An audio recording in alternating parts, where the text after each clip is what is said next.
नमस्ते बच्चों, Mithila commerce academy में आप सभी का स्वागत है। आज की इस क्लास में हम लोग बीकॉम फर्स्ट सेमेस्टर में जो फाइनेंशियल अकाउंटिंग टॉपिक है उसमें यूनिट 2 में कौन कौन करेंगे। तो आइए चले जानते हैं कि यूनिट 2 में आपको क्या क्या पढ़ना है। तो सबसे पहला जो है वो है डेप्रिसिएशन। बगल में मैंने पूरा का पूरा डिटेल रख दिया है। अब ये डेप्रिसिएशन में कैसे कैसे क्वेश्चन आएंगे उनके बारे में हम लोगों को जानना है। तो जो डेप्रिसिएशन आपने क्लास 11th में पढ़ा था वही डेप्रिसिएशन यहाँ पे भी है। जैसे कि डेप्रिसिएशन पे आपका परिभाषा है, स्वभाव, अवधारणा, मतलब थ्योरेटिकल क्वेश्चन हो गया डेप्रिसिएशन के ऊपर कि डेप्रिसिएशन होता क्या है और उसका कितना टाइप्स होता है, उसका क्या स्वभाव, उसके क्या फायदे नुकसान होते हैं। वो आपको डेप्रिसिएशन को मेजर करने के कितने कारक होते हैं और मेथड्स क्या क्या है। तो मेथड्स तो कई सारे हैं, लेकिन जनरली एसएलएम और डब्ल्यूडीबी के ऊपर ही क्वेश्चन आता है। एसएलएम मतलब स्ट्रेट लाइन मेथड हो गया और WDB return down value method हो गया, जिसको एसएलएम को हम लोग ओरिजिनल कॉस्ट मेथड भी कहते हैं और इक्वल बैलेंस मेथड भी, फिक्स इंस्टॉलमेंट मेथड भी कहते हैं। रिटर्न डाउन वैल्यू को हम लोग रिड्यूसिंग बैलेंस मेथड भी कहते हैं, ठीक है, डिमिनिशिंग बैलेंस मेथड भी कहते हैं।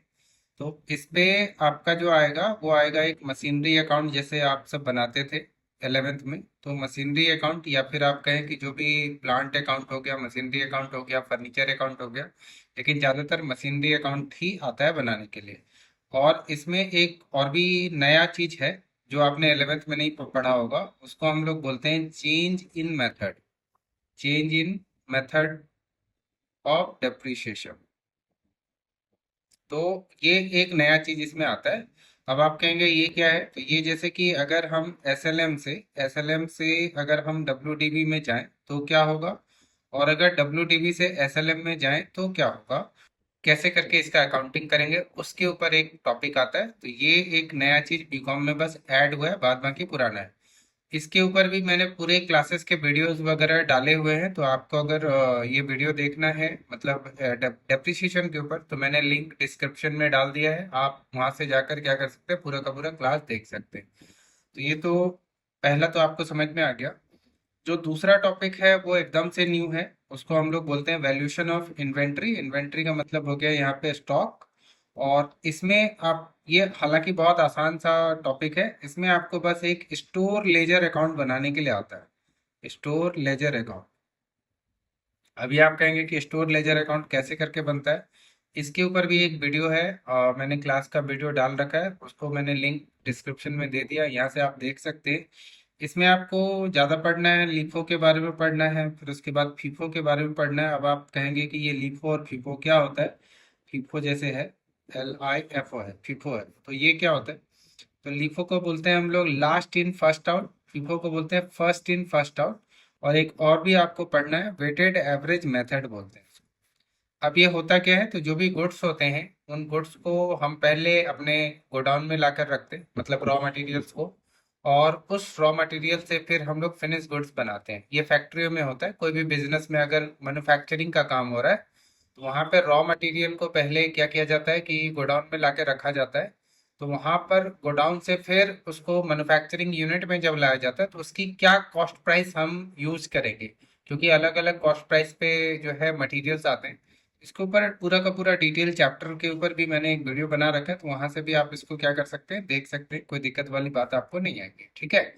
और इसके बाद अगर हम लोग आगे बात करें कि आगे कौन कौन सा ऐसा टॉपिक है, तो आप देख सकते हैं कि इसमें आता है फिर फाइनल अकाउंट। तो फाइनल अकाउंट आपने 11th में पढ़ा था, जिसमें आपको एक तो ट्रेडिंग अकाउंट था, फिर पीएल अकाउंट था, और उसके बाद जो है बैलेंस शीट बनाना था, साथ में एडजस्टमेंट भी करना था। तो ये वही टॉपिक है, इसमें कुछ भी नया नहीं है। इसके बाद आपने एनपीओ भी पढ़ा होगा, 12th में पढ़ा होगा एनपीओ। तो एनपीओ में आपको इनकम एंड एक्सपेंडिचर अकाउंट, इसके बाद रिसीट एंड पेमेंट अकाउंट और बैलेंस शीट था। तो यहाँ पे भी कुछ भारी क्वेश्चन नहीं आता। यहाँ पे भी जनरली एक सिंपल सा इनकम एंड एक्सपेंडिचर अकाउंट आता है बनाने के लिए, और रिसीट एंड पेमेंट अकाउंट आता है बनाने के लिए। मतलब इनकम एंड एक्सपेंडिचर और रिसीट एंड पेमेंट आपने जो 12th में पढ़ा होगा उसमें ऐसा पढ़ा होगा कि जो रिसीट एंड पेमेंट अकाउंट दिया हुआ उससे आप इनकम एंड एक्सपेंडिचर अकाउंट बना रहे हैं। यहाँ पे भी लगभग ऐसे ही क्वेश्चन आएगा, कुछ भारी सा क्वेश्चन नहीं आएगा। और एक लास्ट जो टॉपिक है उसका नाम है सिंगल एंट्री सिस्टम। ये सिंगल एंट्री सिस्टम भी क्लास 11th में होगा, लेकिन आपने पढ़ा नहीं होगा क्योंकि इस पे ज़्यादा 11th में क्वेश्चन नहीं आता है। तो इसीलिए इसको पढ़ाते नहीं हैं ज़्यादातर। कोचिंग वगैरह क्लासेस भी ली होगी तो वहाँ पे भी ज़्यादा नहीं पढ़ाते।